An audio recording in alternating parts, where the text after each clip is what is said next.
Ошол нерседе биз Казакстанга кетип калайлы деген ойлор келди. Себеби $1000 стипендия алып берет Казакстан. Жогору жактагылар мамлекет канчалык деңгээлде колдоп атышат? Кара курсак айынан эле. Ошол тамактын айынан мен ушул спортко келип калганмын. Мен ачык эле айтам, колдоо ноль. Азыркы учурда колдоо ноль. Денсаулык кетти, травма болду. 7 жылдан бери профессионалдуу учурга келем. Мен федерациядан ушул күнү бир жолу витаминизация алдым. Азия чемпиону болгон балага 10 000 сомдон стипендия берсе дагы казакстандык профессионал спортсмендерге караганда Нурсултан катуу чуркап атат. Дарья Маслова 1 миллион сом акча берилген. Бизде Нурсултан Кеңешбек бизден ошону колдой турган болсо, витаминизациясыны убагында бере турган болсо, олимпиаданын чемпиону боло турган бала. Кыргызстан баштап туруп башка өлкө бар чуркасак. Достор салам, Дешаштагыла. Биздин кезектеги чыгарылышыбыз бул багы спорттун королевасы деп аталган чуркоо жөнүндө болмокчу. Бүгүн биздин коногубуз Зио аке, Майсал.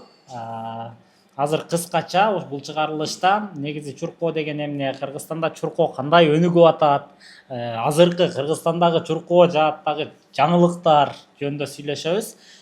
Зио ака, Майсал, кош келипсиздер. Алгач эле көрүүчүлөргө өзүңүздөр жөнүндө кыскача айтып кетсеңиздер маалымат катары. Сизден баштайлы. Башынан Майсал баштайт. Assalamu алейкум. Сен кандайсың досум, жакшыбы? Менин аты жөнүм Майсалбек Мукумбек уулу. Өзүм Нукат районунан Ош областынан болом. Бул спортко негизи келип калам деген оюм деле жок болчу. Бул спортко именно чуркоого келип калганымдын өзүнүн бир себеби бар. Мен негизи бул чуркоого келгенге чейин башка спортун элек болчумун. Грек-рим күрөш менен жүргөм. Мектеп учурунда эле окуп жүргөн маалда грек-римге барат элем күрөшкө. 3 жыл грек-римде жүрдүм, күрөшүп. Анан ал жактан деле ал мезгилде айылда жүрүп, шаарга келген эмеспиз, Ошко келдим, анан Бишкекке чейин барганмын, Жалал Абадка, Кызылкаяга барып, 36 килограммда, ошо мен 54 салмакка чейин жүргөм, күрөшүпчү. Анан ушул акыркы жолу 11 классымда Ошто күрөшкөмүн. Алыш залда күрөшүп, грек-римде полуфиналда күрөшүп атып, бул кабыргам кокустук болуп калган. Кабыргам бир аз ооруп, ошо менен жабыркап калгам да. Жабыркап калып, бакалашка күлөп, бишне денсаулыкка байланыштуу күрөш болбой калган. Анан ошол себептен грек-рим күрөшү ошол бойдо калган. Мен өзүмдө дагы негизи бул күрөшкө анча кызыгуум жок болчу, негизинен эле. Ошол анан чуркоого келгендигимди айтып берсем, мен 2016-жылы мектепти аяктап Ошко окууга тапшыргам. Юго-Востокко ОГИПиге. Ош гуманитардык педагогикалык институт болчу ал мезгилде. 2016 келгенмин. Келип эле 1-курска тапшырдым окууга, физкультурныйга. Окуп жүрүп анан негизи эле мен бул чуркоону билген эмес экен буга чейин. Бизде мына Ошто Чуркоо деген спорт бар экенин билбейт элем. Негизи вообще билбейм, кабарым жок. Чуркоо деген эмне экенин билбейм. Анан биз айылдан келдик да. Айылдан келип эле ошо айылда жүргөн маалда баягы биз адырга чыгып кетем, мисалы мал карайм, кой карайм, ысыкта иштеп эле ушу айылдык балдар физически бир аз күчтүүрөөк болот да. Айылда жүрүп эле бир аз физически күчтүүрөөк болуп калгандыма байланыштуу Ошо окууга тапшыргам. Тапшырып эле анан 1-курсумда, 2-курсум жөн эле өтүп кетти. Просто так эле. 2016-2017 просто так өтүп кетти. Мен эч кандай бир спортко барган эмесмин, чуркоого барган эмесмин, түшүнүгүм жок мисалы. Же мени бирөө алып келген адам жок. Анан эме болуп калды. Мен мына Домбутага баягы эмеге барчумун. Фитнескечи, качкага. Качка көрүп эле баягындай фигурамды чыгарып алып эле эмеде жүрө берчүмүн, окуп жатачы. Ошо кызыгат. Анан турник брусу катуу ойночумун негизи. Турниккен брусу жакшы ойночумун. Андан эле ошондо жүрүп бир мезгилде мен физкультурныйда окуганга байланыштуу бизде универсиада деген чемпионат бар экен. Бул окуу жайлар аралык да. Анан бул деген бизде Борбордо Бишкекте өтөт экен. Ага ошо Бишкектеги окуу жайлар, Жалал Абадтан окуу жайлар, мисалы Оштон Ошму, ОГИПи, Ошто бүт окуу жайлар арасында болот экен. 1-лига, ВШ лига, 2 лига деп ушундай лигалар арасында болот экен. Анан мен ошол биздин куратор Урмат агай айтып калды. Майсал бир физкультурада окуйсуң, барып көрбөйсүңбү дегеннен ал мезгилде эң кызыктуу жери. Биз ачка жерде курсак ач, студент мезгилде курсак ач болот да. Анан ошол маалда мага мындай сунуш келип калды. Менин бир досум бар болчу, Жолчу деген. Ошо досум айтып калды, Майсал, универсиадага баргандарга талон берип атат. Окуу жайдан. Талону 48 сом же 50 сом ушундай. Ашканадан кирип күнүгө бекер тамактанасың. Эми 2017-жылда элестет 50 сомду ал мезгилде бир аз акча жакшыраак болчу да. 50 сомго мисалы 2 самсы, 3 самсы келет эле. 15 сомдон болду самсылар. Самсы анан чапай келет да, курсак тоет. Анан андай эптеп курсакты эле тойгозуп турайын. Ошо курсакты тойгозуу максатында Чуркоого келип Чуркоого баргам.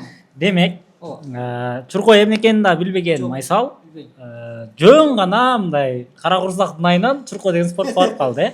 Все, хорошо. негизи турникте өтө катуу ойнойт. Инстаграм баракчасынан көрүп турчу. Мен деле жакшы ойнойчумун, менчи турниктен просто. Анан баягы блогдор бар эле да, аябай кызыктуу. Көрөт болчусуз сиз дагы. Немен аткан жумуң бар. Жумуң болуп атканы Бул жерде болуп жүргөм. Убагында. Бул жерде болуп жүргөм. Именно сиздин спортко келгениңиз жөнүндө дагы улантабыз. Зия аке, өзүңүз жөнүндө айтып кетсеңиз. Кимсиз, Чуркоого качан келип калдыңыз сиз дагы? Мен негизи Чуркоо атканыма көп деле болгону окшойт. 7 жылдай болуп калды. 2019-жылдан бери Чуркоого калгам. Чуркоого келишимдин себеби өтө деле профессионалдуу машыгып чуркабайбыз негизи. Любительский уровеньде чуркаган балдарданбыз да. Биринчи чуркоо баштаганда бир Ош демейден баштаганбыз да. Өзүбүз Ош шаарында ага чейин чуркабайт болчун. Бирок ага чейин баягы мэрияда өткөн забегтер болот эле да. Ош мэриясында 400 метр, 800 метр. Ошо канча месталар илешип калат. Сиз демек мындай Чуркоо менен такай чуркаганга чейин эле уже чуркоону билгенсиз, э? Ушундай спорт бар экенин билгенсиз. Бирок мындай марафон, чуркоо забегтер болушун билген эмес. Билген деле эмессиз деле, э? Эми чуркоо деген ошого окшойт да деп кыялданган. Мэрияда өтөт, 400 метр, 800 метр, 2000 метр аракаттарды чуркап койду. Ошол болсо керек деп жүргөм. Анан Ош демей өткөн 2019-жылы. Бир братан каттап койгон. Чуркап аябай кызыгып калгам. Башында ошо 5 километр, 10 километр чуркап жүргөм да. Ош демейде чуркап анан интернеттен издей баштадым да. Чаап калды да чуркоо. Чуркоо кандай экени? Финишер медаль алып дегендейчи. Финишер медаль алып издей баштадым. Каяктарда каерде ушундай забегтер болот депчи.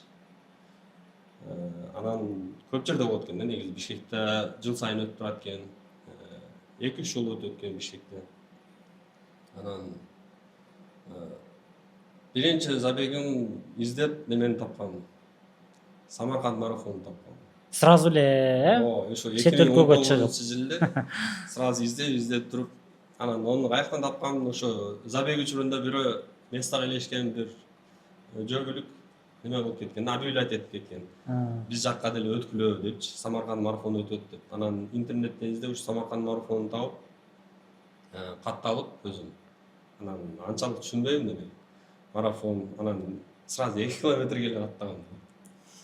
Сразу Ал убакытта мен билбейт элем да, кандай марафон дегенди, полумарафон дегенди, даже ошолор түшүнбөйт элем. 2 километрге эле каттап койгом, мен өзүмчө эле тез чуркайм. Энди мында скорость бар деген ойдо да эми. Турса ал жакта күчтөр көп экен эле негизи. Ошондой деле 19-жы болуп келгем да, 2 километрде 3:30 менен где-то 7 минут, 6:40-та чуркагам. Демек, сиз 2019-жылы уже 7 жыл аралыктан бери Чуркоо менен алектенип келеткенсиз. Биз сизди тааныйбыз.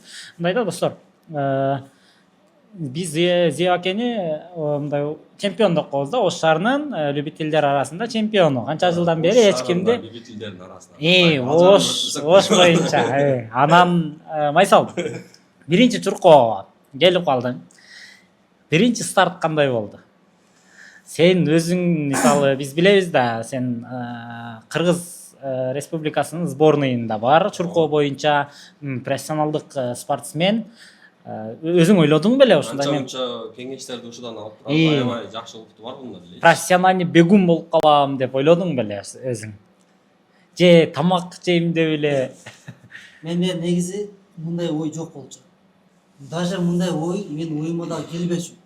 Аха. Мындай ойду мен даже ойлобойт эле болчумун. Ошо кара курсактын айынан эле.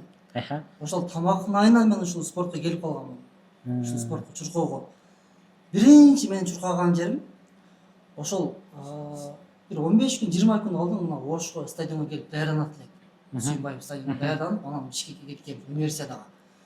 Универсиадага барып, биринчи стартым 4 пасто эстафета болгон. Аха. 4 бала. Палочка менен. Аха. Анда мест алган эмеспиз. Команда коюп. Анда биринчи лигада чуркаганбыз. Анан биринчи күнү 4 пасто, экинчи күнү 400 метр. Чуркаган.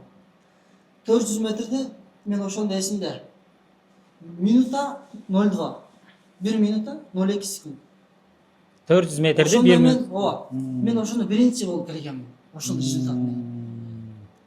Өмүрүмдө мен даже тренировка деле кылган эмесмин. Ошол тамактанып айынан эле барып чуркаганмын. Анан өзүмдүн забегимди утканмын, өзүмдүн забегимди. Мен ойлопмун, уже мен утуп алдым, биринчи месте алдым. Жок. Ал жерде көрсө, забегтер көп экен да. Мен өзүмдүн забегимде гана биринчи орун алдым. Результат боюнча караган болсо, мен уже почти уже келе эле нар жактамын да, даже 10 же 10 да кирген эмесминби билбейм. Ошентип анан мына Оштогу Ибрагимов Равшан деген агайым бар. Анын Жүйака деле тааныйм.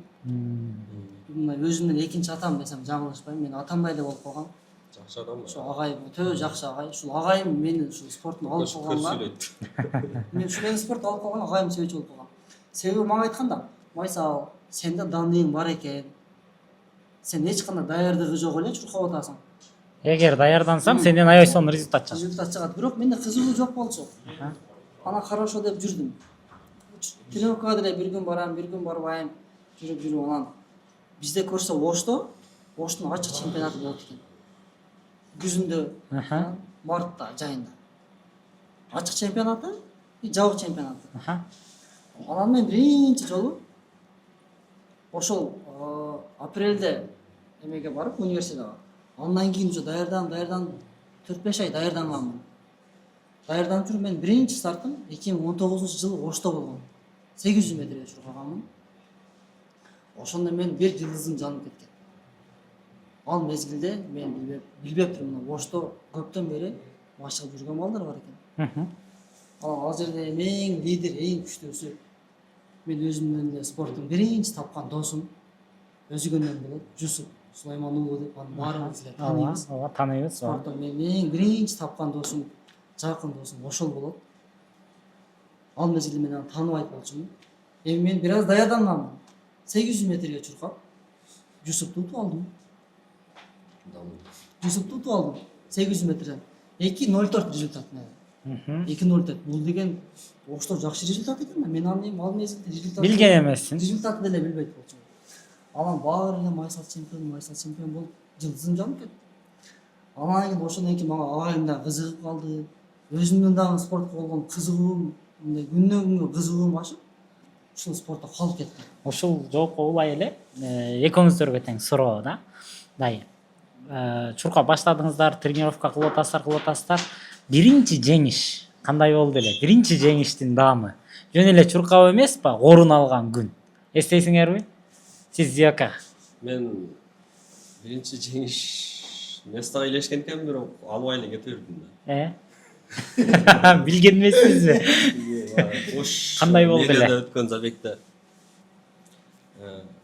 ошо 4-орунга, ал жакта 5-орунга чейин 4-орунду алып албай эле кетип бердим. Анан башка бирөөлөр алып койгон экен. Анан мен карасам 4-орунда турам. Кандай ощущение болгон ошондо, мындай сезимдер? Почти ишечкандай эле ощущение болгон эмес. Значит, чуркасам боло турган экен, жакшы кайтемин деп болгом. Анан ойлогом 3-местеге чейин деп. Анан кийин ощущение боло турган биринчи немем ушу Бишкекте. Бишкекте болгон. Канча километр Экинчи 10 чыккансыз? километрден 10 километр, экинчи орунга илешип, баягы сүрдөп, баягы пьедесталга чыгып атып, сүйүнүп дегендейчи. Аябай жакшы болгончу. Анан башында мен 10 километр, 5 километрлер чуркайт элем. Кийин карасам, биз барбыр чуркоо любительдерибиз да. Чуркоо сүйүүчүлөр. Анан карасак 10 километр, 5 километр атайын Бишкекке барып, атайын бир узак жерге барып, 5 километр, 10 километр чуркап калсак, андай тез бүтүп калгандай, азыраак ырахат алгандай боло бердик да. Анан акырындап 21 километр, 42 километр аралыктарда Машалла, машалла. Сиз основной дистанция ошо 21 километр болуп калды. Бул дистанция аябай жагат мага. полумарафон, Ооба. Жанагы майсалуу Стандарт немеге. биринчи ощущение, биринчи жеңиш кандай болгон? Менин биринчи жеңишим ошол мына Оштогу болгон, ошо Жусуптогу. Кандай болгон ошол сезимдер? Азыр Жусуп досубуз да бизди көрүп атат да. Ооба, Жусуп мени билет. Жусуп мени билет. Мен чындыгында бул 800 метрге чуркаганда чындыгында өтө оор да бул. Буну чуркаган адамдар гана билет. Молочный кислота деп коет. Бул мына буттарга өтө үйүп калат. Даже чуркап бүткөндөн кийин бас албай да каласың да, ошол орунда жатып каласың жыгылып, башың айланат, кускуң келет, көңүл айланат. Мен ошол кыйынчылыкка чыдабай, ушунчалык кыйын, мындай баягы жаным ооруйт да. Короче, уттум, утканымды билем. Газонго барып стадионго жаттым. Кошой деген досум бар болчу. Майсал досум, молодец, уттуң деп мени баягы мындай дуктан берип эле куттуктап атат. Ооба, досум, жакын досум. Анан бир 10 мүнөттөн кийин өзүмө келесиң да. Анан өзүмө келгенден кийин ичимде ойлойм, мен утуп алдым дейм. Себеби Жусуп күчтүү бала болчу да, чындыгында күчтүү бала болчу. Бул Азыр дагы күчтүү да. Азыр дагы күчтүү. Жусуп азыр менен күчтүү. Жусуп менен күчтүү. Бул бала негизи мындай алыска аралыкка эмеси, данный жакшы да. Анан ошол маалда мен баягы чындыгында өтө мындай сүйүндүм да. Жусуп анча бала утуп албайт да муну. Сиз ошол забекке чейин Жусупту тааныгансыз, Жусупту билем мен. Мага айтышкан, мына ушул бала жакшы чуркайт деп эле мындай көргөзгөн, а бирок мен билбейм. Равшан агай кандай абалда болду ошондо? Бирок эмеде, 800-то деген бул тактика да. Тактически чуркаш керек. Например, мен 55 чуркасам 400-дө, смотря 800-ту бербей биринчи көргөндө канча баштайсың. Жусуп психологически күчтүү болчу. Ал ошо старт бергенде эле такан отрыв да кача берет, алдына качып кете берет. Ал кандай темпке тутат мен билбейм да. Ошону утушум керек да. Башта ошону утуш керек деп эле. Ал уже менен 15-20 метрде кетип калганда алдымда. Эми элестет, ага концовкага жетиш кыйын. Мен ошондо менде да характер бар экен, ичинде ушу күчүм бар экен. Акыркы 60-70 метрдей калганда концовкада иштеп ашканмын ошого жетип калгам. Сезимдер кандай болду? Сезимдер вообще элестете албайсың да мындай. Ошондон бери экөөңөр тең мындай толтура жолу жанагы пьедесталга чыктыңар. Биринчи, экинчи, үчүнчү орунду алыпчы. Азыр кандай эми ошол жерге чыкканда азыркы сезимдер кандай? Мисалы, Зияка сиз мындай тартынбай уялбай калдыңызбы уже? Ооба, тартынбай канча жолу эми любительдердин арасында орундарга илешип жатабыз. Мурун ушу пьедесталга чыксам экен деп, азыр максаттар дагы чоң болуп атат. Уже любительдердин арасында КМС алуу деген чоң максатым турат да. Бир же кийинки жылы ошону алып алсам, азыркы учурда эң чоң мен ушуга чейин бир менде суроо бар да. Мен дагы эми чуркоого кызыгып келип калганыма 1-2 жыл болсо, мисалы биз эми андай даамды таппадык. Биз чындап любительдербиз да, местага илешпеген, бирок мен айтат элем да, мындай чуркоо бул өтө оор спорт да. Ооба, мен эми мындай залга барып тренировка кылып жүрөбүз. Залда мисалы мондай көтөрөсүң, бир аз эс аласың да. Чуркоодо болсо 10 километр дегенде уже 1 саатка кетесиң. Эле чуркап эле жүрө бересиң да. Ошол мисалы ушул боюнча оюңар кандай? Силер мисалы кантип чыдап жүрөсүңөр ушунча жылдан бери бул спортко? Ошо бир нерсени жакшы көрүп кылсаң, ол нерседен тажабайт экенсиң да. Мисалы биз ооба ташайсың, кээде оор работалар болуп калат. Бирок ошо процесс тренировка өзү кызыктуу да. Мисалы работалар иштеп атканда сен канча иштеп атасың? Мисалы 400 работа иштейсиң, результатын карайсың, өсүп атат, дагы кийинки планды аткарасың. Ошого карап туруп, процесс тренировка өсүп атканына карап туруп адам кызыгып кете берет да. Чуркоо мисалы өзү Демиран Чуркоо клубунда көп балдар бар. Чогуу WhatsAppка жазып, группага жазып, чогуу чуркайбыз. Ошол деле өзүнчө рахат да. Сүйлөшүп атып, кантип 1 саат, 2 саат чуркап койгонун билбей каласың да. Да кээ бир учурлар болобу, мисалы, ушунчалык кыйналганда бул таштайм болду, мага болбойт, кереги жок деген учурлар. Бир момент ошондой.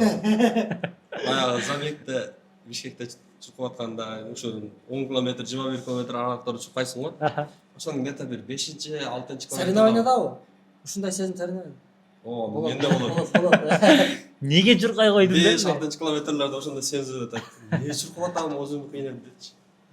Баягы чуркоону таштай бергим келет ошол убактачы. Өтө баягындай катуу чуркайсың да.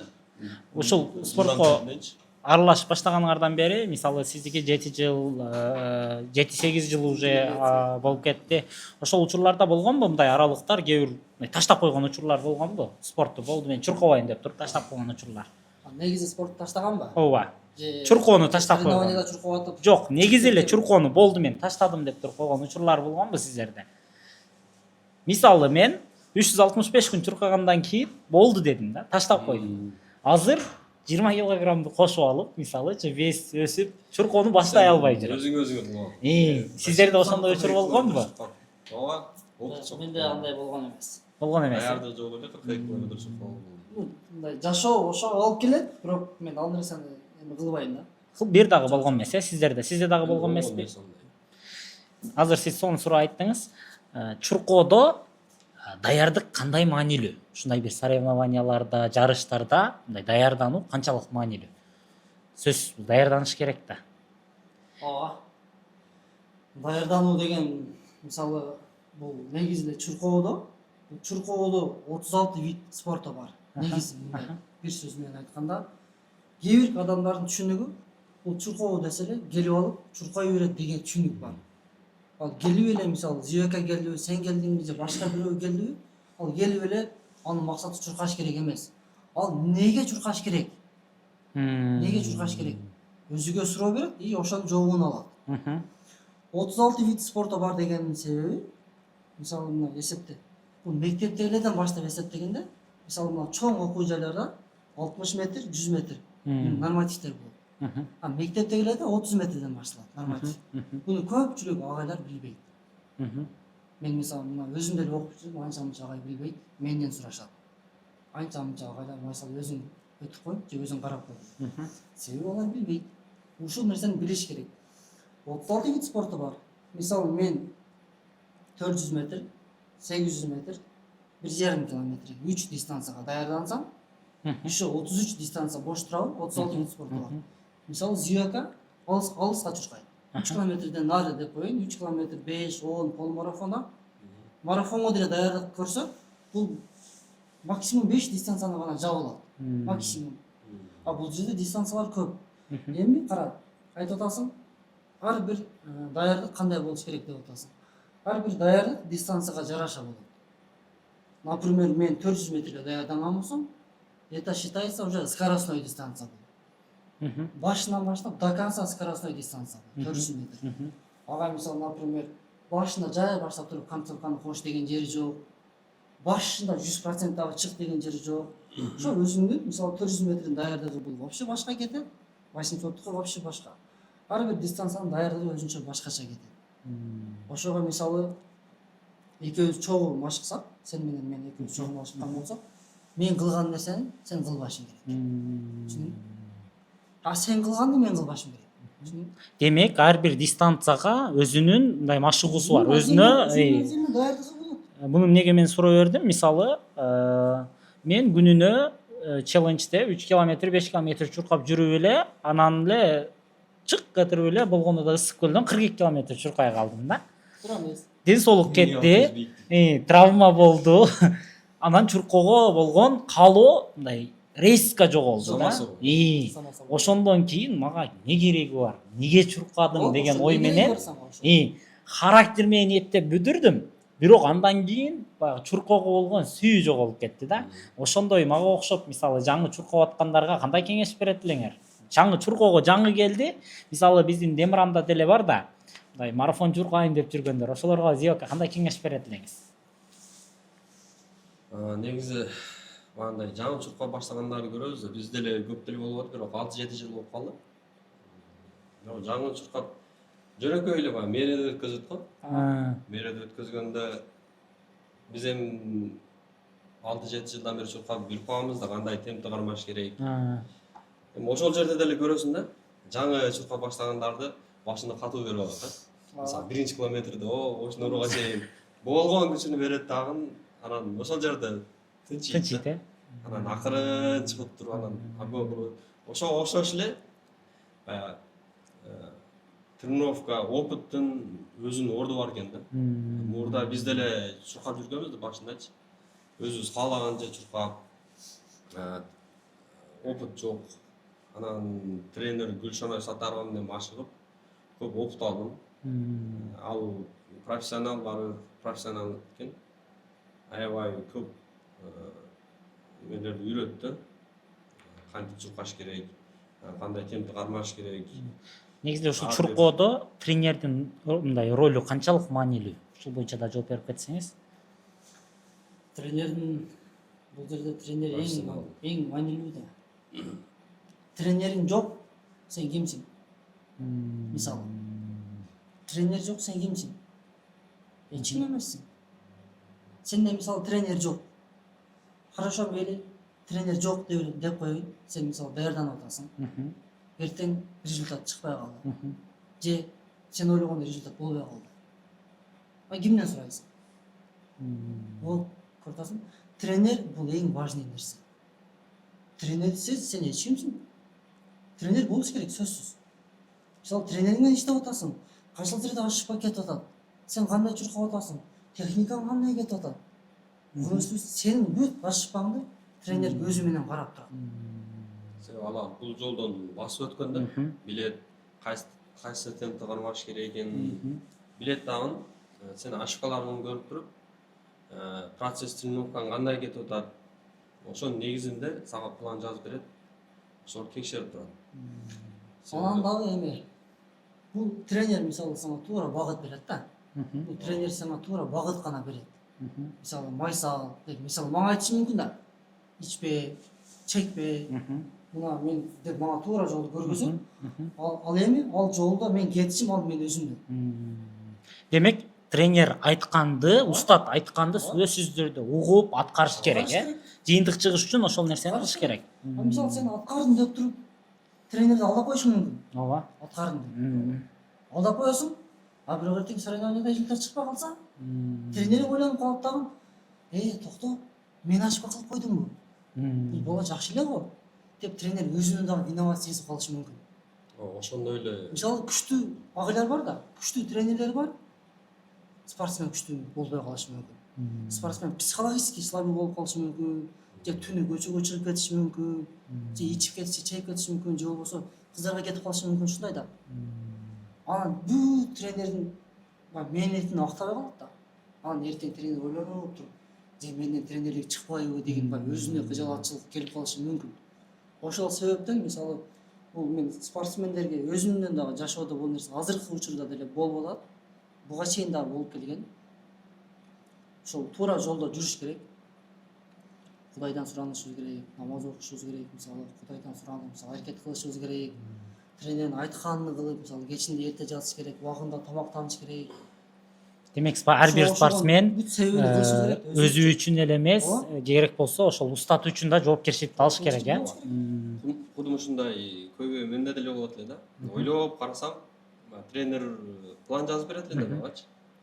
План жазып берет эле, мен ошол пландан башкачараак кылып, тезирээк чуркап коет элем. Ойлойт элем мен тез чуркайм депчи. Бул тоготпой койгондой кылчу, мындай жайраак темп го бул. Мен тезирээк иштесем, тезирээк результат болот деген тренерден ашып өзүм мээме таянып ошонун зыянын тарткан күндөр болдубу? зыян сөзсүз оны кийин түшүнөт экенсиңчи. Тренер айтат экен, бирок барып укпайт экенсиң. Оны өзүң түшүнүп, анан өзүң башыңан өткөндөн кийин анан акырын тренер туруп айткан экен ошону. Тренер барып тренер экен деп айтып каласың да. Мисалы ошо план жазып берсе ашыкча аткарып коюп, сага мындай план бердим эле го деп кээде бекитип ошо планды башкача кылып неме тренерден бекиткенбиз да, анан тренер түшүнбөй тура берет да. Бул мен жакшы эле план берген, бул результат эмнеге мындай болуп атат деп ал деле ойлонуп калат да. Турса андай биз башкача пландарды аткарып коюп, тренер айтканды кылбай. Ошону айынан результат өспөй аткан. Тренер деле уга бериш керек. Тренердин айтканын эле кыла бериш керек. Айтат переход деп коет. Мисалы объем алып атасыңбы? Объем деген бул не? База. Базада, мисалы вот мен мынаны эле айтайын. Мисалы мынада азыр көрүп атасың, бул жарым турат, Ушул жарым болбош керек. Объем. Ушул толуш керек. Ушул толсо сезонго жетет, концовкага чейин. Концовкага чейин жетет, түшүндүңбү? Азайып болуп туруп, О, сезонго жетет. Мисалы сен сезонго чыгып, мисалы объем алдың, 6 ай объем алып чыктың. Сенде жайында 10 стартың бар. Ошо 10 стартка ошо 6 айда алган объемың жетиш керек. А мисалы сага тренер километрден давай зиё 10 жолу деген болсо, например, 3:20дан же 3:30дан деп койсо зиёкага, объем кетип атпайбы? Объем жай, но чисто расслабон, кайфка. Объем көп болуш керек да. Демек, ошол тренер айткандай эле кыла бериш керек. Ошол убакытта кылыш керек онду. Бирок организм кыйналбаш керек. Чисто эмеге. Болду. Ошо сенде запасной дагы нар жакта калыш керек. Анан бул жай деп туруп 10 секунд, 15 секундтан километр бат иштеп, салып концовкалар кыйналып калабы? Эртең сезонго чыкканда подготовка кетип атканда зиё эми иштеш керек. Бас дегенде бул баса албай калса, вот ошибка көрүп атасыңбы? Ошондой ошибкалар көп кайталанган да менде. Көп болгон, Ошону айтып атсам эстип атпайм. Анан мен жана суроо берем деп туруп бербей калыпмын. Чурканы биринчи баштадыңар, жөн эле чуркап жүрөсүң деп туруп мындай үй бүлөңөр кандай кабыл алган? Ташта бул спорту деген учурлар болгонбу? Менде негизи көп болот эле. Жөн эле чуркап жүрө бересиң деп ата энем көп айтчу. Боло турган ишти кылсаңчы, ишин кылсаң ондан көрө депчи. Бекерден өзүңдү кыйнап атасың деп. Анан мен жакшы көргөнүм үчүн чуркап жакшы билеп ата энемечи. Мындай акырын ден соолукка деле пайда болот деп акырын түшүндүрөт. Анан атам бир күнү биринчи забегим эмеде болгон. Кадам жайдачы. Кадам жай торпо. Айтыңызчы. Торпо отканбыз. Нуу жигитиненчи. Кадам жайга Эрал деген досун чакырып алып, досум бул жакка келгиле, забег болуп атат деп калды да. Улагы уюштуртат. Ошонун алкагында 20 километр аралыкка чурко деле уюштуртат деп калды да. Анан Нуржигит экөөбүз барганбыз. Барып экөөбүз чуркабыз. Нуржигит экөөбүз тең эле келгенбиз, бирок бирөөбүз алдыда келишибиз керек да. Анан келишип туруп Нуржигит алдыракта кирген, мен экинчи болуп 2 метр аркада киргем. Экөөбүз сүйлөшүп чуркап келгенбиз. Ал жерде деле жана баягы жаңы чуркагандар башына катуу берип алып чуркап алып, кийин тынчып калып, ошондой эме болгон. Кандай сезимдер болгон ошол торпо утканда? Торпо утканда ошо аябай Миңиңизге келгенде атаңыз эмне деди, мисалычы? Ошо именно ошо себеп болуп, атама деле жабып алган. Сен торпо утуп келсең го.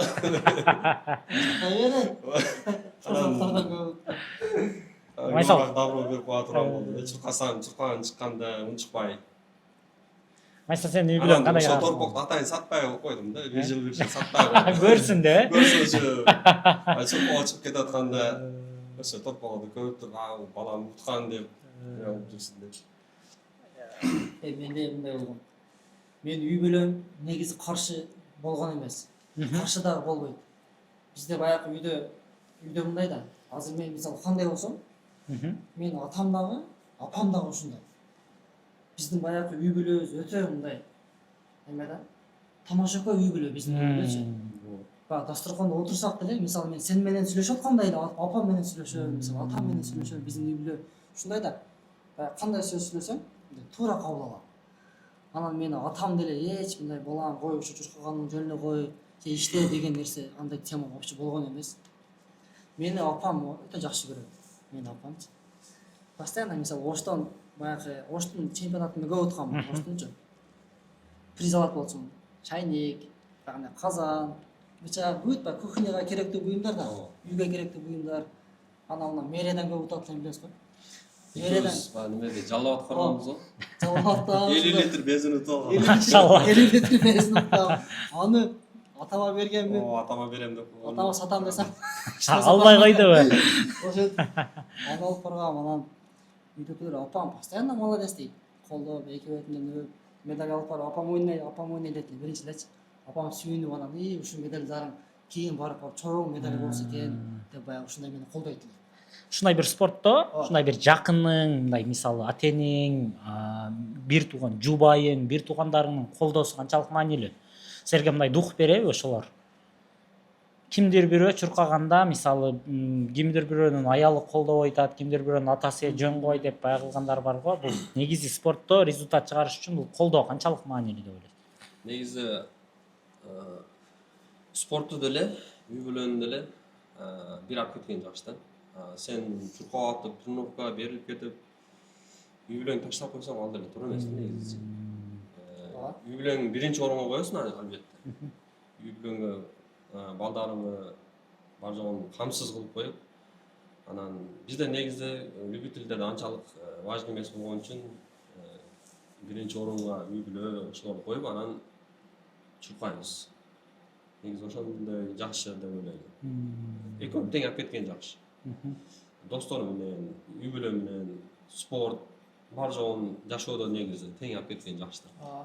Анан менде мондай жана болгондо биринчи мисалы 10 километр чуркадым, анан биринчи 21 километринде Зиякеш биз менен Ташкентте чуркаганбыз. Мындай чуркап кетип атасың, анан Ошто Аманат Ситиран уюштурганда 21 километр чуркап кетип атсам, эми азыр мага окшош дейм, мындай семист адамдар жолдун боюнда туруп алып, булар мындай кяңгир баштар жөндөн жөн эле өзү менен чуркап жүрө берет дейт. Ошентип айтышат адамдарчы. Мындай не деш керек ошол адамдаргачы? Ооба. Масалдын жакшы сөздөр бар. Негизи мындай да элге сын таксаң сын келе берет да. Негизи сындабаш керек. Мисалы ар бир адам өзүнүн кызыкчылыгы үчүн чуркап атат. Например, мен өзүмдүн кызыкчылыгым үчүн балким мен 10 километрге өзүмдүн жеке рекордумду коюш үчүн кетип аткандыр. Балким өзүмдүн жашоомдун үстүнөн мен иштеп атам. Канчалык деңгээлде мен жылдым.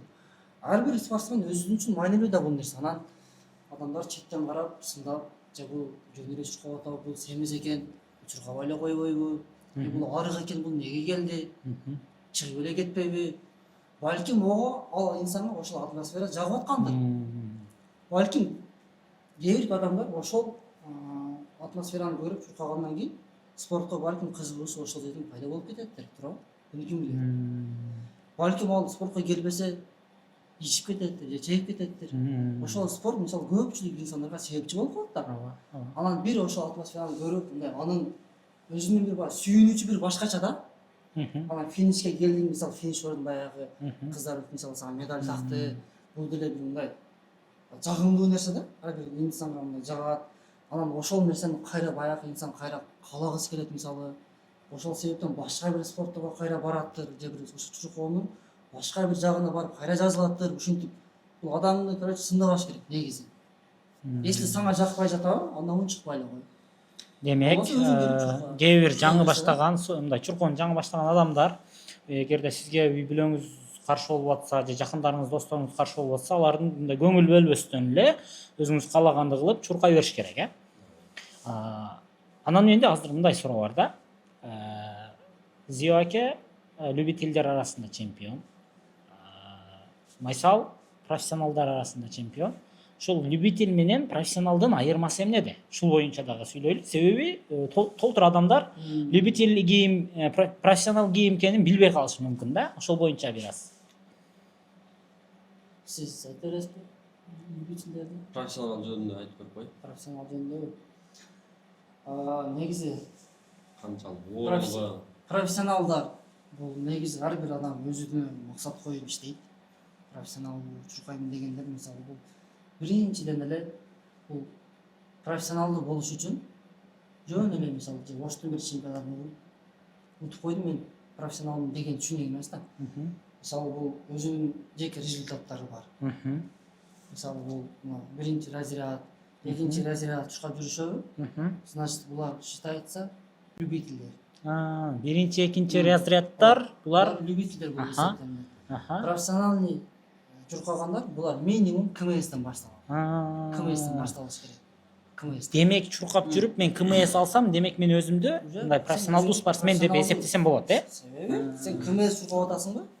Мисалы КМС менен эми бул Где Оштун чемпионатын же болбосо Кыргызстандын чемпионатын же анча мынча жерде утуп алышың мүмкүн. Ошол себептен мисалы Кыргызстандын сборныйына кирип калышың мүмкүн. Уже бул деген профессионалдуу деңгээлде жүрөсүң сен. Анан дагы профессионалдуу болгондон кийин мисалы эртең менен сөзсүз тренировка кылышың керек, кечинде кылышың керек, мисалы өзүңдүн үстүңөн өзүң иштөө. Любитель. Бул любительдер өзү эле айтып атпайбы, бул спортту сүйөт. Любительдер.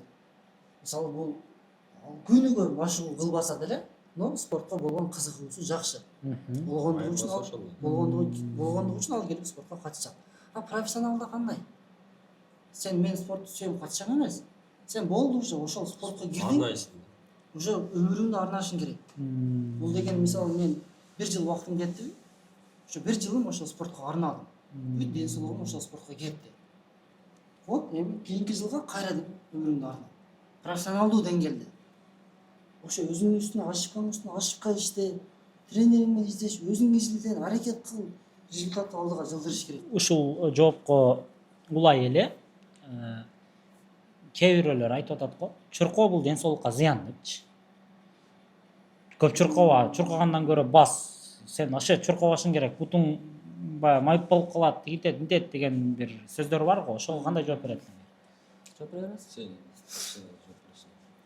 Эми бул негизи чуркаганда чуркоонун зыяндуу жагы дагы бар. А бирок пайдалуу жагы дагы бар. Эми аны адам өзү туура колдонуу керек. Мисалы, зыяндуу жагын айтканымда, эртең менен чыктың дейли. Эртең менен мисалы 10 километр чуркадың. Анан кечинде чыгып алып, кайра 10 километр, 15 километр чуркай берсең, эртең менен кечинде сен мисалы кайсыл дистанцияга даярданып атасың? Ошол дистанцияңа жараша гана объем менен даярданышың керек. Анан сен ашыкча тренировка кылсаң, мен ашыкча күчтүү болом деген түшүнүк жок. Ал ашыкча кыла берсең, ал сага ашыкча зыяндуу алып келип коюшу мүмкүн. Демек чыгып алып эле, өзүң билип эле каалагандай чуркап жүрө берген бул зыян. Туура эмес техникада чуркаган бул да тоже зыян, сөзсүз түрдө. Демек чуркоону баштайм десең, сөзсүз түрдө билген инсандардан кеңеш сурап туруп, андан кийин чуркаш керек, Эң негизги көйгөйүбүздө ошол. Өзүнүн эрежеси бар чуркоонун, өзүнүн техникасы бар мисалы. Зияка, сиз эң алгаш чуркап баштаган кезиңизде Ош шаарында чуркоо кандай өнүккөн эле? Анан азыр канчалык өнүктү? Ош шаарында бизде чоң акаларыбыз бар. Максат ака, Мирбек ака, Нурлан ака деген. Алар биринчи башташкан. Чуркоо алы 2016-да, 2017-да биринчи ошол чуркап баштаган да. Анан олордон деле көп кеңеш аламыз. Биринчи чуркап баштаганда ошо Максат ака биздин Ошто эң баягындай немебиз десек болот. Опыту бар. Ошто биринчи чуркап баштагандардан десек болот. Ошолор чуркап баштаган. Анан Стравадан таанышып калып, бизде Страва деген приложение бар, чуркоо бегундар. Сөзсүз бегундар билиш керек, Инстаграмда эле. Инстаграмда чуркоо баягындай. Бегундардын Инстаграмда. Ооба. Ал жерден бири-бирине лайк басат, коммент жазат. Ошо аркылуу сүйлөшүлөт бири-бирине. Кандай эле ошол убакта биринчи чуркаган кезиңизде адамдар көп эле чуркайбы эле? Аз эле чуркайт эле ал убакта. Баары өзү менен өзү чуркап, анан ошо Алмаз акалар, Алмаз Токтосунов, ошо Максат ака ошо бири-бири таанышып, группага кошулуп, группа ачып, ошентип чогуу чуркап, ошентип баштаганбыз да. Биринчи баштаганда любительдер. Ош Running Club деп баштаганбыз. Ош Running Club деп баарыбыз бириккенбиз. биригип забегтер уюштурганбыз, паркран депчи, эстесең. Ооба, билем. Паркран деп уюштурганбыз. Анда деле бир 100дөй, 150дөй адам катышкан, аябай жакшы өткөзүп. Ушинтип негизи ошолор менен өнүктүргөнбүз да, Чуркон культурасынчы. Азыр кандай болуп калды? Азыр ого салыштырмалуу кыйла элдер көбөйдү, Чуркоого болгон кызыгуулар артып, опыт ашып дегендейчи. Чоң забегтерди уюштурдук. Аманат Сити уюштурдук, жибек жолу марафонду уюштурдук. Ошодон кийин адамдар уже көбөйө баштады. Мисалы Аманат Ситиде 1000ден ашкан адам катышты. Ошентип чуркандар аябай көп. Бишкек менен бирдей ага уровенге жетпей аткой, бирок ошто деле кыйла чуркандар көбөйүп калды. Ошол Чуркоого салыштырмалуу. Чуркоо маданиятынын өнүгүүсүнө жанагы сиз айтпадыңызбы, Ош Running Club депчи. Ошондой бир клубтардын ролу кандай? Ошондой бир клубтар көп ачылса жакшы болот. Ошолор ачылып, анан биз паркранды уюштурбадыкпы? Паркрандо 3 километр, 5 километр аралыктар дистанция менен чуркап баштадык. Адамдар келип чуркады, Чурконун атмосферасын көрдү, бизге окшобой эле. Чуркоо деген финишер медаль тагынасың, фотография, сүрөттөрүн киргизип Инстаграмда аябай жагат да. Ушул процесс азыркы заман талабыначы. Ошентип башталган да негизи. Ошентип паркрандарды уюштуруп, анан күнүндө паркта чуркайсың, ошол деле адамдарга көрөт да. Мисалы чуркаш керек экен, элдер чуркайт экен. Жаш балдар деле чуркап кетип атса айтып коет да. Апа, мен деле чуркайм депчи. Мен деле чуркагым келет деп коет. Ушу жаш балдар уже көрүп үйрөнүп атат да. Чуркаш керек экен, ден соолукка пайдалуу экен. Көз пышат деген маанинде да болчу. Ошентип чуркагандар көбөйүп баратат. Бишкекке барып чуркатабыз. Ташкентке, Стамбулга чейин барып чуркатабыз. Түркстанга барып. Ооба, азыркы учурда Ош шаарында чуркоону баштайм деп, чуркайм деп жүрүп, бирок жалгызмын деп жүргөндөргө Ош шаарында Демран деп ушул чуркоочуларды, чуркоону сүйгөндөрдүн клубу бар. Андан сырткары Пик Рейс бар, ошондой клубтарга келип, кошулуп, сөзсүз түрдө Instagram аккаунттарга жазылып, кошулуп чуркаңыздар. Анан менде мындай суроо бар да. Жанагы дейт го, мен марафон чуркадым дешет го, сразу элечи, элдин баарычы. Анан канча чуркадың десе 3 километр депчи. Негизи марафон деген эмне? Мен деле ушундай деп элестетчү элем марафонду. Негизи марафон деген эмне экен Зияке? Башында ушу мен деле 10 километр чуркап алып, марафон чуркадым деп сейилип жүргөм да. Анан элдер профессионалдар айтып, сен 10 километр эле чуркадың. Марафон эмес, марафон. Бул марафондун деңгээли башкача экен да. Анча-мынча адам, мисалы азырга чейин мен деле корком да марафон чуркаганчы. Ошончо чуркап жүрүп, мисалы күнүнө 10-15 километр чуркап жүрүп деле, ошончо объем болсо деле мен өзүм корком мисалы. Марафон бул оңой эмес да. Жаңы баштаганымда оңой сезилер экен да. Канчалык опыт ашкан сайын ошончолук андай кыйын болот экен да марафон. Кыйындай сезилер экен. Башында опыт жок, банда жөн эле чуркап коюп 40 километр деп элестетчү элем да. Ошондой эле экен. Бул марафонду чуркаган каждый эле адам эмес. Чыныгы жигитмин же, чыныгы эркекмин деген гана Чуркайт, марафон чуркайт. Бул марафон сен результатка эмес, жөн эле обычный эле кураш чуркап келчи 42 километр. Эртеси күнү эмне болот экен? 42 километр деген бул жактан өзгөнгө бир барып, кайра Баруу. бир баргаң болуп кетет, ошондо эмес. Вообще мен кандайына Кудай сактасын. Мен даже 21 да чуркабам. Чачылып кетсең керек. Бул кыйын нерсе. Негизи даярдануу болсо, тактика болсо оңой эле деп ойлойм. Себеби жаш чоңдор деле чуркап атпайбы. Бирок акырын өзүнүн темпи болот да. Кээбиркилер өздөрүн катуу кыйнап алат да. Кыйнап организмине чоң зыян келтирет. Меники ошондой болгон да. 21 километрде сонун чуркап барып туруп, оюмда да 21 километрде ошондой эле чуркап коем депчи. Күнүмдө 3 километр, 5 километр чуркап туруп эле. Сенде объем жок болчу да. 30 километр, ошого процесстин Анан менде ошол 28 километрден кийин башталды да. Баягы кордук дейт го. марафон ошодон кийин башталды да. Мен да деле бир жолу Стамбулда чурканым. Өмүрүмдө бир жолу чурканым марафон. Ошондо деле 37 километрлерде марафон башталды да. Арам үстүндө короче туттар тааныбай атат да. Не болду атат, марафон чуркап атам, мен не чуркап атам дейчи. Зияке чуркоо 7 жылдан бери чуркап жүрөсүз. Чуркоо аркылуу кайсы өлкөлөрдү көрдүңүз? Көп деле өлкөлөр көрбөдүк негизинен. Биринчи чурканым ошо Самарканд марафонунда чуркадым. Кийин Ташкент марафонунда чуркадык. Ташкент аябай жакшы өтөт. Трассалары сонун, поддержкалары өтө күчтүү. Кетип атсаң, мен көбүнчө мындай Кыргызстан кыпкызыл флаг менен чуркайм да. Ошону көргөндө эле Кыргызстан деп коюшат. Анан Кайсыл өлкөлөрдү көрдүңүз дагы? Түркстанга барып чуркадык, Казакстанда. Анан Стамбулду чуркадык ошо. Үскөлдө көп жолу барып чуркадык. Өлкөлөрдөн ошо 2-4 эле мамлекет болуп окшойт.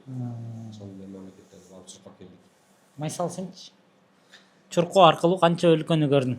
Мен чуркоо аркылуу биринчи өзүбүздүн Кыргызстандан башталган. Кыргызстандан так.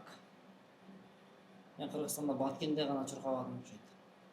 Баткенде чуркабадым. Нарында, Чүйгөдө чуркабадым. Көлдө көп чуркадым мен. Бишкекте көп чуркадым. Ошто көп чуркадым. Аны өзүң билесиң. Жалал Абадта чуркадым. Кайсы жерде? Айтор Кыргызстанда чуркадым. Анан Центральный Азияны почти Бардыгын, э? бардык эле жерин көрдүк. Биздики эми основной шоссе эмес да. Биздики стадион. Ооба. Биз основной ушу стадиондо Центральный Азияны көп көрүп бүттүм. Даже 2 серия, 3 серия, 4 сериядан деле барып келип аттым. За границага болсо эмеге? Мен биринчи эмеге Астанада чуркадым. Чемпионат Азияда. Астанада. Чемпионат Азия деген бул 42 өлкө келет. Мындай өтө жогорку деңгээлде. Ошол жерде мындай чындап мындай башкача сезим болгон да. Ошол жер мага өтө эсимде калган. Анан эмеде болдум. Дубайда көп жүрдүм. Андан кийин Иранда болдум. Иранда чуркадым. Тоже чемпионат Азияда чуркадым Иранда. Россияда чуркадым. Татарстанга бардым. Брикс деп Татарстанда чуркадым. Ал жактан дагы 3-орунда болуп келдик. Ошо мындай за граница чыккан жактарым ошол эле.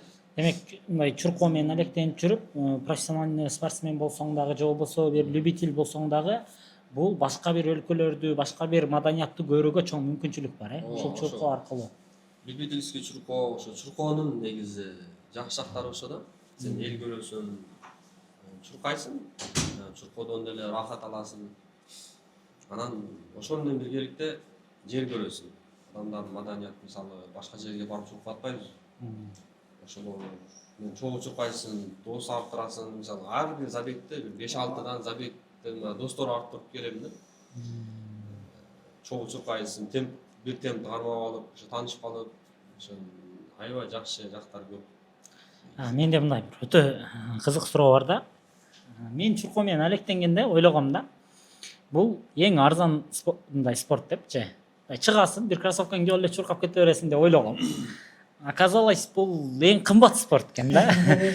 Себеби мындай кайра эле кроссовки алгың келе берет экен. Чөнтөгүндө канча акча калат? Спортко кийген Ушул боюнча айтыңыздарчы, мындай кымбат спортпу бул? Негизи чуркоо кымбат спорт деп ойлойм. Башка спорт турларын билбейм го. Мисалы бокс болсо, перчатка менен анын деле өзүнүн расходу болсо керек. Бизде негизи ошо саат. Бир саатыңыз эле 20 000 30 000ден башталат. Кроссовка деле мисалы мурун бир эле кроссовканы кийип, арзан кроссовкаларды кийип чуркап жүрөт элек. Анан чуркоону жакшы көрүп, постепенно чуркап баштагандан кийин уже кроссовкаларды тандай баштайсың. Уровень өскөндө, уровень уже эме болуп калат, аппетитиң да өсүп калат. Мисалы мен биринчи чуркаганымда мына бош асфальт деп коет, цемент. Азыр стадион кандай? Стадион асфальт эле. Будан алдыңкы асфальт эмес. Еще андан дагы алдыңкы. Ал еще асфальт и мисалы чөптөр өсүп турат. дорожка, первая дорожка, ичи кээ бир кездери чөп. Ушундай асфальт да шагыл аралаш. Мына жайма базар бар го, ошто мына моостун астында, о арка жакта Зайнаттагы бар, кыргыз жакта. Ошол жерден жөөтө Nike кроссовка сатат эле. 400 сом, 500 сомдон. Nike. Подарок. Подарин алды Китай билбейм. Анышын безинде. Билбейм. Бирок Nike деген болчу. Nike. Аны баа биринчи кийсең бутка каттуудай боло берет да. Кийин эле баягы бутуң учуна чыгып кетет мындай. Ошодо чыга берет мен. Асфальтта. Бутум оор басарбай калгам дейт. Асфальтта удар боло берчи. Азыр андай жезин кийбейм. Тандап каласың да. Себеби уже кичине мындай. Демек, мындай деңгээл өскөн сайын өзүңдү сыйлап баштайсың да. Өскөн сайын билбейм го, бирок мындай дискомфорт болуп, канча комфортный кроссовка болгон сайын ошончолук өзүңө жагат экен да. Өзүнүн кайфы бар. Чуркаган сайын ушу кайф басат экен. Мисалы, амортизация берген сайын, немеси карбон иштеген сайын ошончо удовольствие боло берет экен. Кайф бар. Жанагы мурун жаш кезибизде ата энебиз бизге жаңы кийим алып бергенде өзүңчө эле кайра кийип көрүп эле бүтө бересиң го. Силерде дагы азыр жаңы кроссовкини кайра кийип чуркап чыгып, Алан менде кызыктуу нерселер көп болот да. Бизде мына мен мисалы чуркайм го. Чуркаганда мисалы Adidas Pro 2 алган, мисалы мен Nike Vaporfly алган, Zoomfly бүт кроссовка аласың. Алар кымбат да. Мен өзүм эчтеде иштеп өсөм. Атама айтам, кээде апама айтам, эжеме айтам, акалариме айтам. Ушуну тааныштарга айтып эле ар ким аркадан жардам берип эле алам. Бир кроссовка минимум 10 миңге келет. Минимум 10 миң сом. 15 миңге аласың. Үчөө түрүнөн аласың. Бир досум улакка кийип кетип калды. Улакка кийип кетип калды. Ким деген азыр атын айтып коёбуз. Айтып кое берейин, Тимур деген досум бар. Аны сен да таанысың. Менин жакын досум. Улакка кийип кетип калыптыр. Андай кроссовкадан 100ге деле татыйт ал досум. Негизи жакшы бала, бирок ошо маалда мен баягы биринчи алган кроссовкам болчу да. Жашоодо андай кроссовка өмүрүмдө кие электим. Мындай жакшы кроссовканы баягы жанын салып коробкага салып койгом. Коробканы ачыла элек. Үйгө келип анан кийин десем, жок. Кроссовка жок. Буга салам, билбейм, эч ким билбейт. Анан бижалат болосуң да. Тамак ичип берген, башка берген. Карасам досум баягы улактарда жүргөн сүрөттөрүн статусқа коюп. Бүтүн карасам ошо кроссовка. Ой болуп кеткен, Анан баягы досум келди. Кийип кетип калыпсың го десем, сыр бербейт. Бул меники дейт. Бул меники деп эшикти таштап коюп. Аны кайра шот кылып, өзүм жууп, кургатып, ошентип кийип жүргөн күндөр болду да. Эми баягы биринчи кийген ошондой болот экен да. Анан бизде эми андай кроссовкадан көбүнү кийдик. Анан бизде баягы специально эмеге резиновый чуркаган шиповка деп коет. Шип. Анын түбүндө шиптары болот. Шиптарычы. Ал дагы ошо дистанцияга жараша бөлүнөт. Анан мына чуркаганды мисалы көпчүлүк адамдар түшүнбөйт да. Чуркоонун кроссовкасын түшүнбөйт. Стадиондун шип дегенди түшүнбөйт мисалы. Анан бир-эки футбол ойногон досторум бар. Баягы түбүндө мыктары бар, эмең бар го. Ошон берипчи футбол. Кандай болду? Бербесем футболго кийип кетип калыптыр. Элестетиң оригинал. Бүтөн жейт кой береді. Эме Астында тиштер болот. Zoomfly да эми. Шиповка. Dragonfly. $200. Бул жерде азыр газондо жүрүп. Болосуңбу? азыр бир жерде бир кроссовкиң эле ошол шиповка айтып аткан $200. Кроссовкалар $100, минимум $100 башталат мисалычы. Мындай азыр акча коротуудан мындай тартынбайсыңарбы? Акча болсо мындай жүрөк оорубай эле аласыңарбы? Менде вообще оорубайт. Мен наоборот канча акча тапсам ала бересиң. Жап кроссовка аламын, же шип алып алам. Өзүмдө бар. Бирок дагы деле. Мисалы ошону албай, кысынып же ошону тамактанып туруп жашап турсам болот. Кайра шиповка алып алам же кроссовка алып алам мындай. Жаңы кийсең эле мындай башкача боло берет да. Бул сыраны эме да, туруп эле. Биз бирок сыраны любителибиз да. Анан үй бүлө жок мындайчы. Түшүндүм. Коркпой ала берет да. Биз кичине үй бүлө деген бар, бала чага деген бар. Демек сиз пландайсыз, Ооба. Олорду ырыскын кыйып туруп, кымбат кроссовкалар алып кийип алсаң деле туура келбейт. Эми акчаң жакшы жерде иштесең ғой майли. Биринчи негизи ушу үй бүлө, бала чаганан ашынганда кичине кроссовкалар Кудайга шүгүр ашынат. Болушунча жеткизип, кроссовканы жакшысын кийгенге аракет кылабыз. Эми кроссовканы жакшы көргөнүң үчүн, чуркону жакшы көргөнүң үчүн кроссовканы жакшысын кийген дейсиң келсин. Менде азыр мындай мындай оорулуу темага өтсөк, ушул чурко, мисалы менде мындай дейт элем да. Кыргызстанда, кыргыз өлкөсүндө мындай өйдө тараптан жетекчилер негизи эле мамлекет чуркоого кандай көңүл бөлүп атат? Биздин маегибиз эркин, ар ким өзүнүн оюн айтат, Анан оорулуу темасы боюнча чурко Кыргызстанда чуркоону жогору жактагылар мамлекет канчалык деңгээлде колдоп атышат? Ушул жоопта профессионал спортсмен Майсал өзүнүн оюң боюнча. Так, азыркы учурда именно биздин спортту Кыргызстандагы вид спорт алат эмес, именно бизди атлетиканы колдоо жок. Колдоо ноль. Мен ачык эле айтам, колдоо ноль. Азыркы учурда колдоо ноль. Буга чейин деле колдоо анча жок болгон. Ошол маалда 2000, 2016, 2017, 2018 кайсы жылга чейин экен билбейм. Кыргызстандын курама командасына кирген спортсмендерге стипендия акчалай берилет экен. Балким 4000 сомдон, балким 5000 сомдон ар бир спортсмен айына. Мисалы 20 спортсмен кирсе деле, элестетип кой, 5000 берген чакта деле канча акча кетип атат. Азыр ошол дагы жок. Азыркы учурда ошол дагы жок. Бизде мына чындыгында колдоо жок. Легкоатлетикада жогору жактан акча бөлүнөт дейт. Соптон бөлүнөбү, федерациянын өзүнөн бөлүнөбү, кайсыл жактан акча келет. Каяка кетип атат билбейсиң. Акча бөлүнөт. Витаминизацияга деп отдельно акча бөлүнөт экен. Мен мисалы 7 жылдан бери профессионалдуу учурга келем. Мен федерациядан ушул күнгө бир жолу витаминизация алдым. Федерациядан. Айып Сакович, Бишкектен федерация тренерим ошол гана берди. Андан дагы ичинде аз эле. Бирок сметада бөлүнөт. Майсал, 2020 канчанчы жылдан баштап Кыргызстан сборныйында чурка баштадың?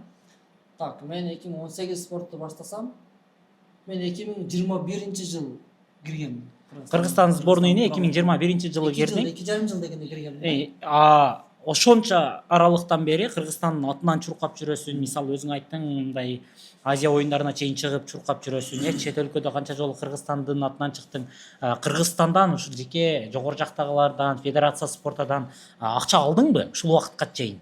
Бир дагы акча алган жоксуң, Мен эмнеге муну айтайын деп атам? Бизде мондай сөз бар. Кыргызстанда өзгөчө күрөшчүлөргө өтө катуу көңүл бөлүшөт. Менин оюмча азыр Кыргызстанга бир аз аты чыгып калган ар бир спортчу бирден машина, бирден үй алышты да. Ушул жаатта именно чуркоо жаатта Кыргызстандын атын чыгарып жүргөндөргө эмне берилип атат?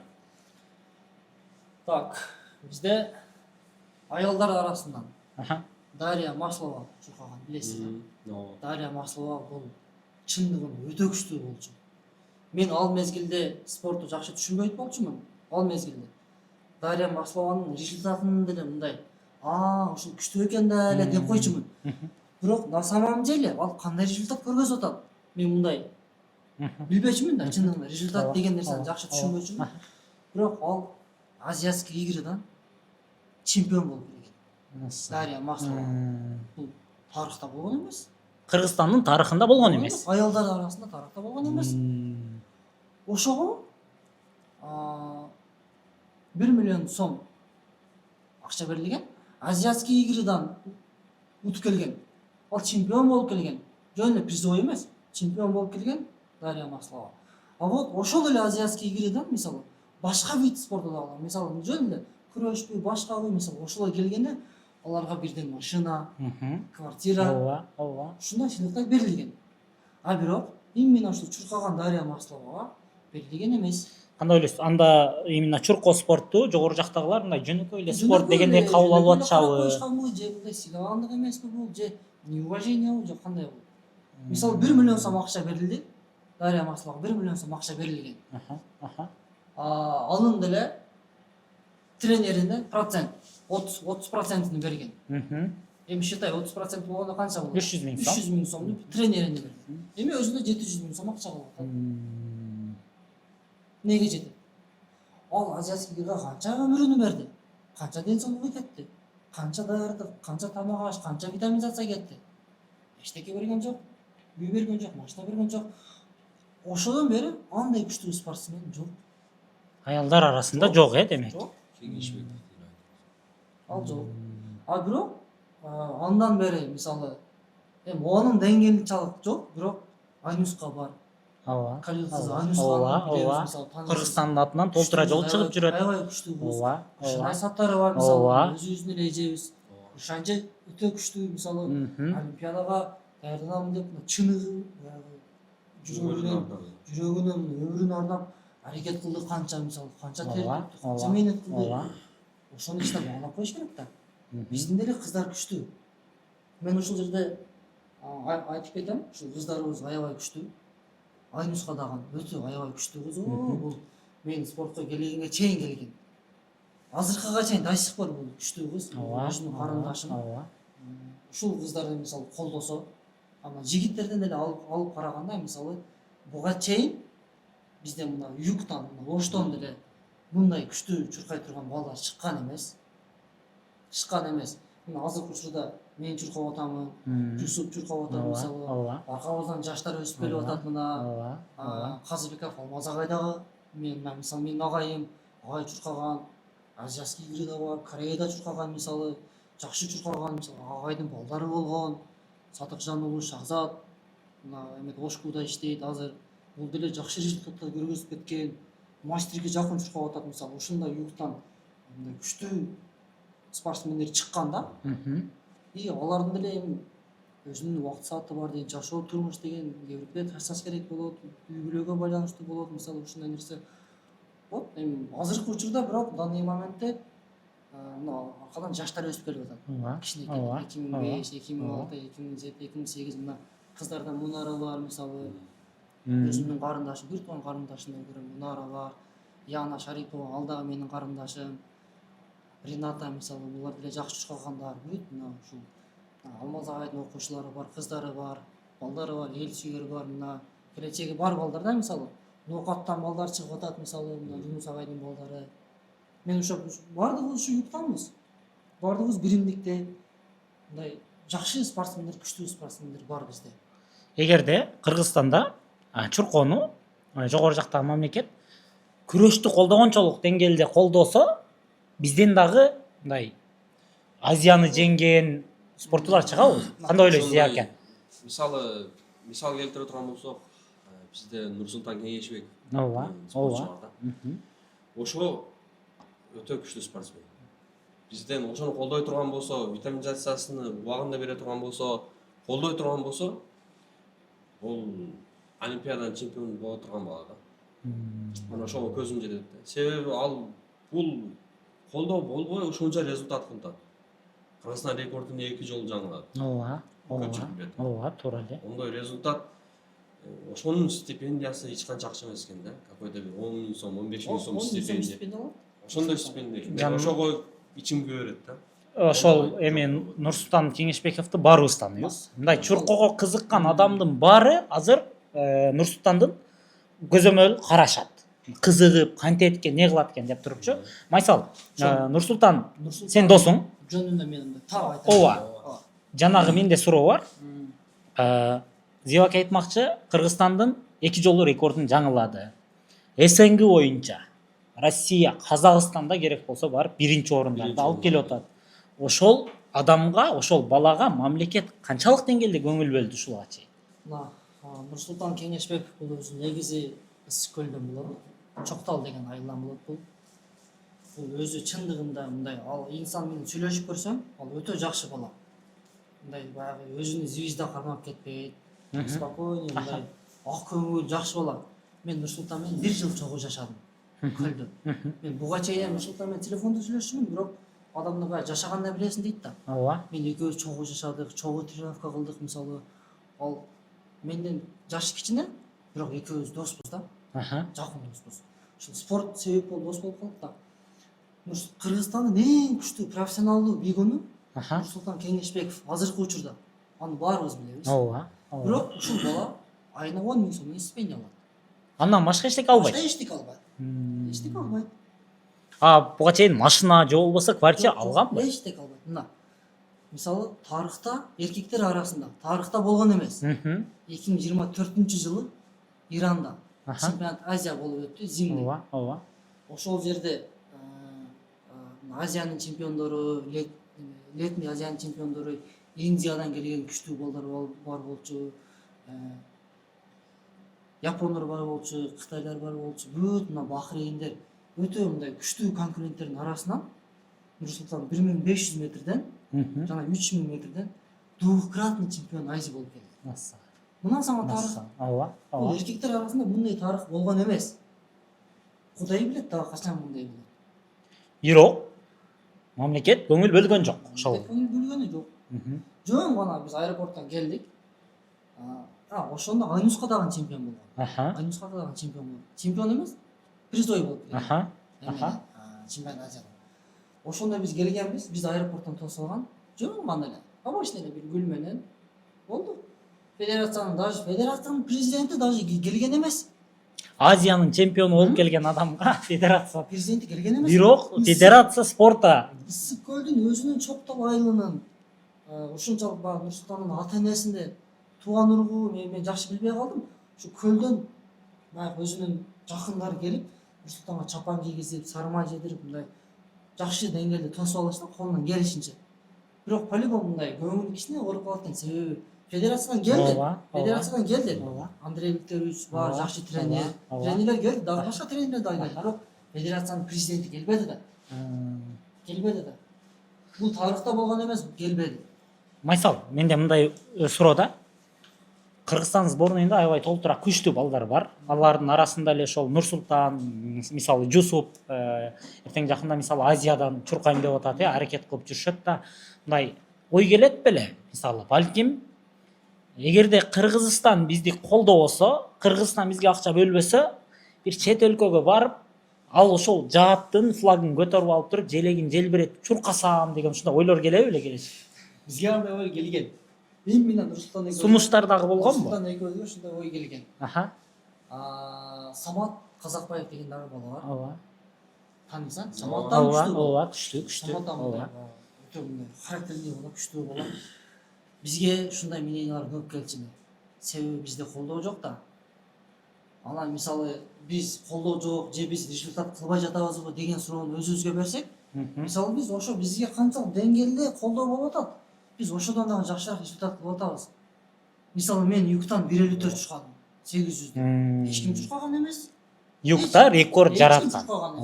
Юкта рекорд мен 1.54. Ошондой эле Нурсултан Кеңешбековдун колдоо жок болуп туруп ушундай результаттар кылып атканына таң кала берем да. Туура эле. Нурсултандын мына мен айтып коеюн, ачка калган күндөрү болду. Биз экөөбүз көлдө чогуу жашап, сборный бизге сбор берет. Сбор бүтүп калгандан кийин бизге Бишкекке чемпионат болуп калат, же бир башка жакта чемпионат болуп калат. Бизге график туура келбейт.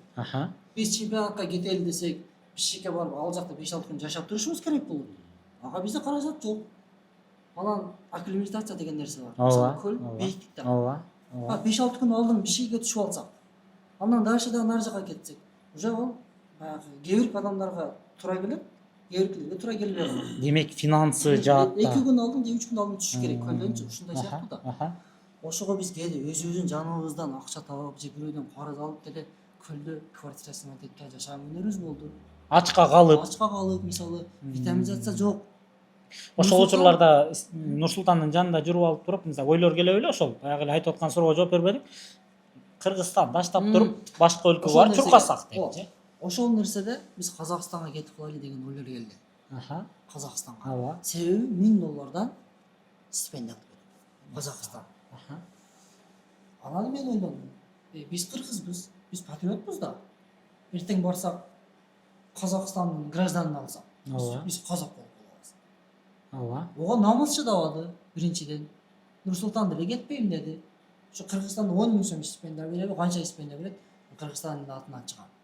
Мамлекет спорт биздин Чурко жаатта жүргөн профессионал спортсмендерге көңүл бурбаса дагы, даже Азия чемпиону болгон балага 10.000 сомдон стипендия берсе дагы, казакстандык профессионал спортсмендерге караганда Нурсултан катуу чуркап атат. Жакшы чуркап атат, результат чыгарып бул атат. Россиянын чемпиондорун унутпайбы. Ринас Ахмадиев спортсмендер Ооба. өтө эле Россияда уровень калдырып кандай? Россия вообще жогорку уровенде. Мисалы мына Каштанкин Халмагоров, Костя деп коюп 80 полторашка өтө күчтүү чыгат. Владимир Никитин 5 километрден рекордсмен Россия. Ошолор менен биз мисалы чогуу тренировка кылып жүрдүк. Биз чогуу Нурсултан экөөбүз. Ооба. Аларды мен билем кандай күчтүү экендигин. Алар жеген тамактар, алар жеген витаминизациялар, алар кийген кроссовка кийимдер бизде андай нерсе жок. Алардыкын көрүп алып мындай Биз итиңер мисалы күйгөн мындай- учур болобу биз эле? мындай байкушпуз да. мен мындай айтайын. Биз мындай байкушпуз да. Мындай элебиз. Бизде эчтеке жок. Чисто баягындай характерге күчкө салмайды. Ушу. Демек характер күчкө салып эч жака чейин бара албайсың, Колдоо жок болсо, Колдоо жок. витаминизация жок болсо. Нурсултан бир витамин кылган аптекага кирип 35.000 сом акча кеткен. И то жетпей калган. Көрүп атасыңбы кандай кымбат. Анан федерация же болбосо сурайт, результат надо. А результат болуш үчүн акча бериш керек, колдоо керек да. Витаминизация бербейт. Ооба, ооба. Бербейт. Эми күрөшчүлөрдү, башка спортсмендерди мамлекет колдоп атат. Чурко жаатта ушундай кылып көңүл болуп атат экен. Бул эми ачык эле нерсе. Биз деле Чурко жаатта кызыгып, профессионал спортсмендер менен деле мисалы достошуп сүйлөшүп жүрөбүз. Мамлекетибиз Чурко жаатта жүргөн спортсмендерге кыпындай дагы көңүл бурбай атат. Сиздерге ошол маекке келип, өзүңөрдүн оюңар менен бөлүшүп кеткениңерге терең ыраазычылык билдирем. Буюрса дагы жакшы күндөрдө жолугайлы. Рахмат, Семир Рахмат досум. сага. Сага дагы чоң рахмат. Ушунчалык бизди сыйлап чакырып, ушул маекке бизди чакырдың. Алла разы болсун досум. эмилгени көтөрүп. Ар дайым ушундай Жакшы болду. жакшы күндөрдө ушу элге жакшы сөзүбүздү айтып, ушу талашканыбыз сый боло берсин досум. Чоң рахмат. А силер ооба. Чуркону таштабадык. А силер болсо сөзсүз түрдө видеону аягына чейин көргөндөн кийин комментарий калтырып сөзсүз түрдө подписацияны басыңыздар.